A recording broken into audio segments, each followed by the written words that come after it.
Hi, First Assembly. I am Tunisha Hubbard, and I'll be covering Wednesday Word for Pastor Wes Johnson, our lead pastor. Only for today, or maybe more than today. So leave a comment, leave a like, let Pastor Wes know that you love him and you want him back, or, you want me more. We'll do that. I'm excited about the message today. Who's covering you? So let's go.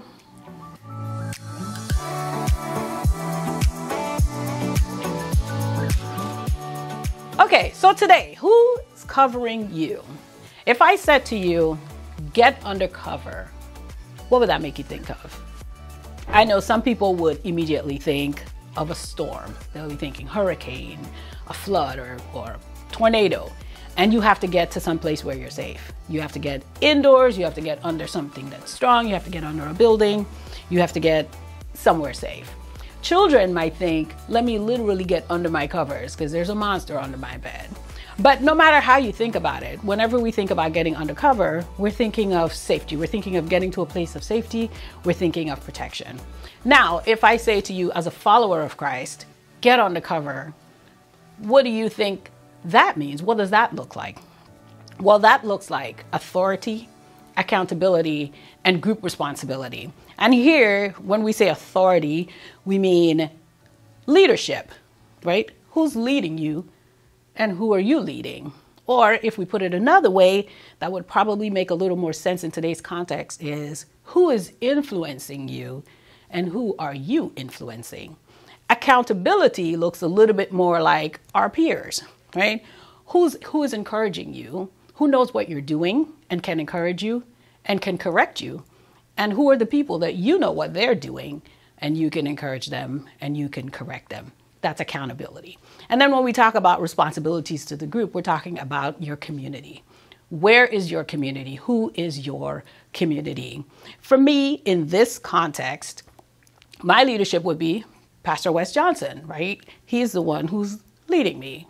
My peers are anyone who has ever recorded a message, right? They're the ones who are going to tell me, do this, do that, make sure you prepare, don't pick your nose, that sort of thing. And then the group, my group is First Assembly. The entire church is my group in this context.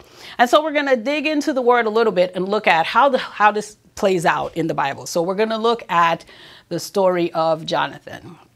So Jonathan is Saul's son. Saul is the king. Saul just got anointed king, and Israel goes to battle against the Philistines. Now, all of Israel is hiding in caves because, check this out, I only saw this today. Israel did not have weapons because all of their blacksmiths were the Philistines. So they are not prepared for this battle at all. So only Saul and only Jonathan have weapons. They have spears. So the entire army is hiding. So Jonathan decides, let me go up and face this enemy and see what the Lord is going to do. But he doesn't go alone. He takes his armor bearer with him. His armor bearer says, yes, let's do it. Whatever you're doing, I support you. They go, and it turns out that God was on their side. And then there's this big chaos in the Philistine camp. Now, the watchmen for Israel see this commotion. They report to the king. Something is going on. The very first thing that Saul does is he takes accountability of his people. He asks, well, who's missing? There's something going on over there. Are all our people here? Is everybody safe? Because he's covering them. So this is what he's looking out for. They do their quick count. They realize Jonathan and his armor bearer are missing. So Saul is trying to figure out what to do. He calls the priest. This is their process. The priest will tell them whether or not to go into battle and what to do.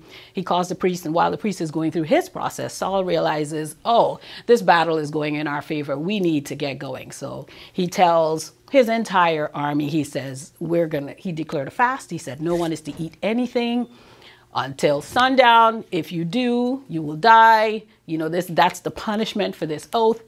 And he said, let's go fight. So they all go, they fight.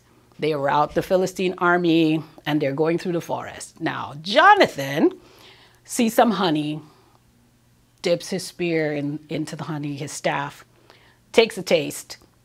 As soon as he does that, someone in the army says, Jonathan, your dad told us, listen, nobody is to eat with, at the penalty of death. You can't do that.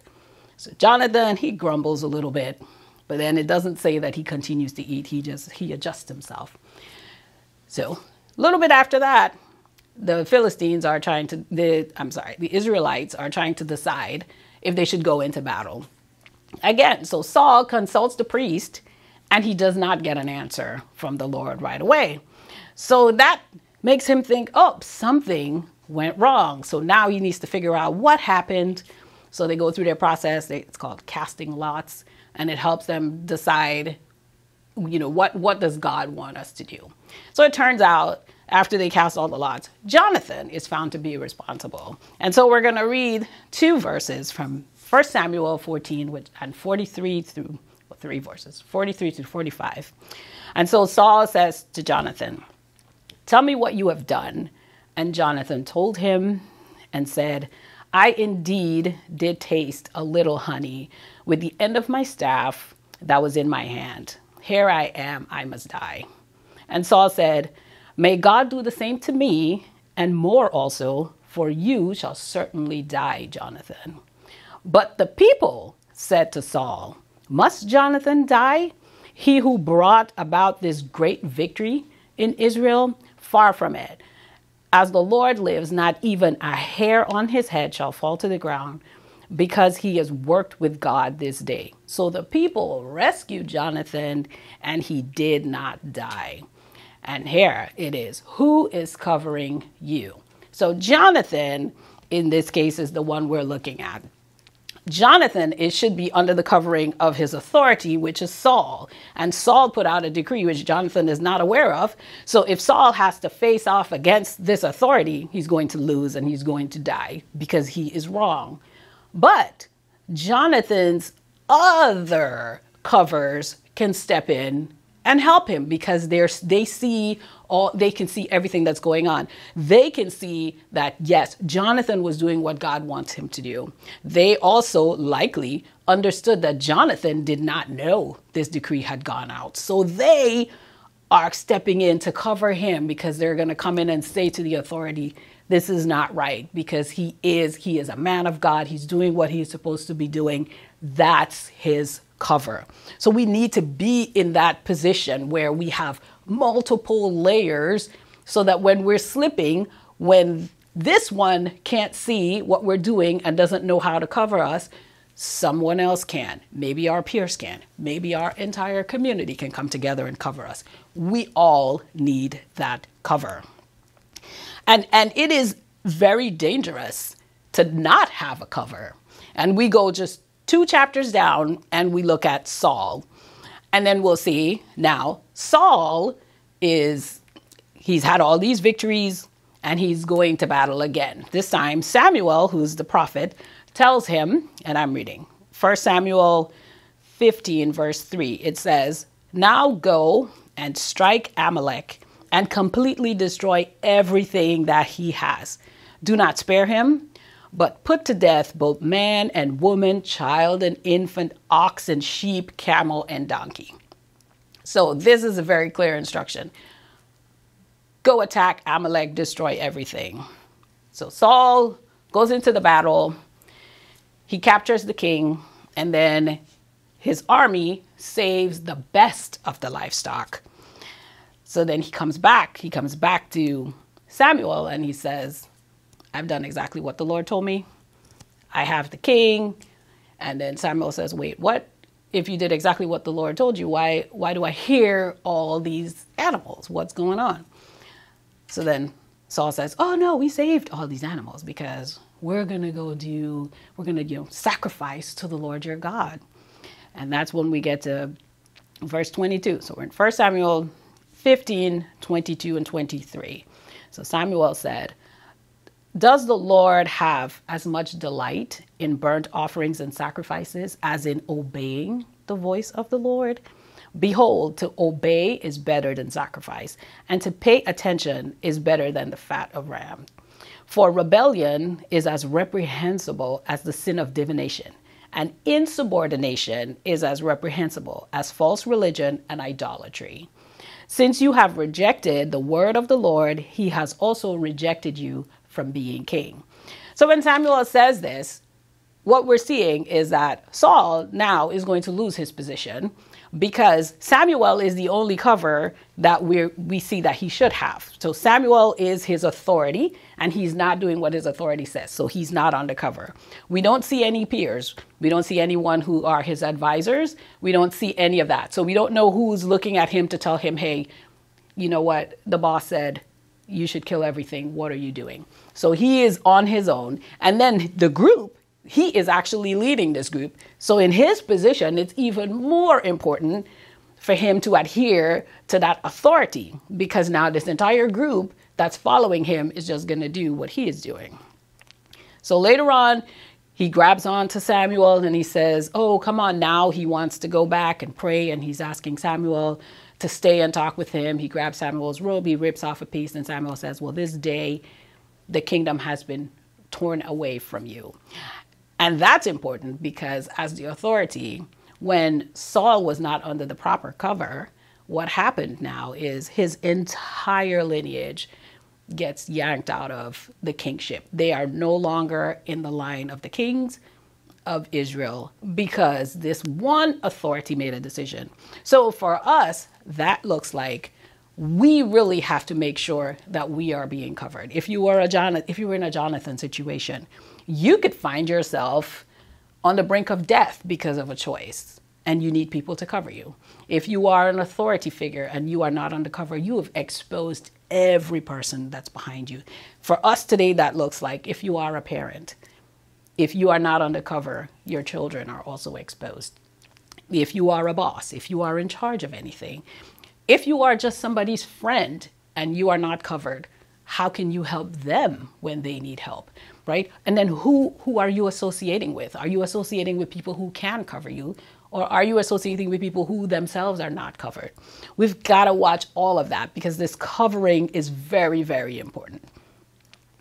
And so you might be wondering, oh, well, you know, what is the big deal with the cover, right? A lot of times in our society, we like to say, oh, you know, I can do this on my own. We have a very independent bent, and that's fine. However, let's talk about the parable of the lost sheep. So Jesus, we see this parable once in Matthew and once in Luke.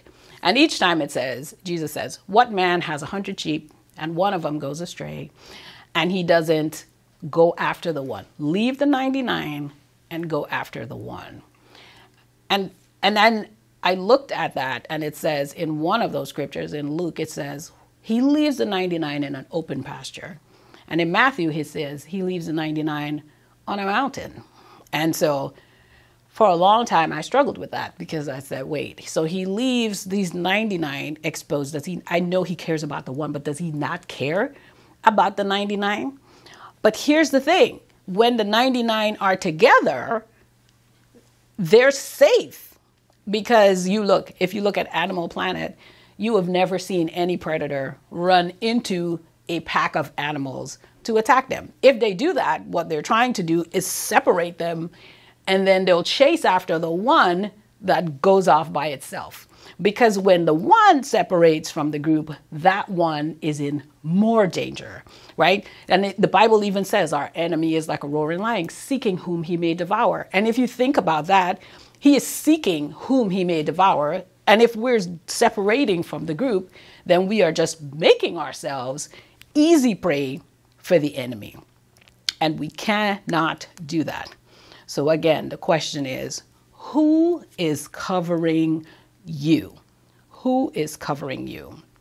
I'm just going to give you one quick story, a little illustration from my own life. At one point, when my child was very young, a baby, I had to go to work, and I had to get to work at 3 a.m. And the daycare didn't open until 6. And so I did not have a community. I did not have a group of moms that I can go to and say, well, you know, hey, what do I do? Can I leave my child with you? I did not have that. So I went online, looked it up, and I found a 24-hour daycare And I went there, dropped my child off. So of course, as soon as I show up there that morning at 2:30, I realized this is a really terrible idea, but I still had to go to work. So I left my child. I did my 5 hours of work and I came back and I said, okay, let me get him. Now they weren't expecting me to come back and get him that early. So I show up, he's sitting in a high chair, he's crying. And I said, well, I'm here to pick up my child. And they're like, oh, he's not ready. They go change his diaper. So of course, after that, I count the diapers. That's the only time he had been changed the whole time he was there. Terrible, terrible experience. And that happened because I didn't have my communities. I did not have my proper support. I had no one to cover me. Fast forward to today, I've got several families that I can leave my child with. And not just, oh, I will leave them and I'd be comfortable, because I know these people. I see them with their children. I see them how they behave. So I know who they are. I know that they will not hurt my child. I know that they will cover my child. I know that we are safe with them. And that's what we need. We need those communities. We need those peer groups for accountability. We need to be a part of a larger community. So I'm just going to close with this one question. Who is covering you? Thank you so much for joining me today. Feel free to leave a comment, leave a like, share this video if you so desire. I also want to invite you out to our corporate prayer. It will be this Saturday at 7 p.m. via Zoom. You can find the link on our website and in our Wednesday emails. We are also in the throes of our backpack drive. We are using this opportunity to cover some of our community folks so that their children can go to school, have everything that they need. You can donate online as well, or you can mail your money in. Again, thank you for watching, and don't forget to tell someone about Jesus.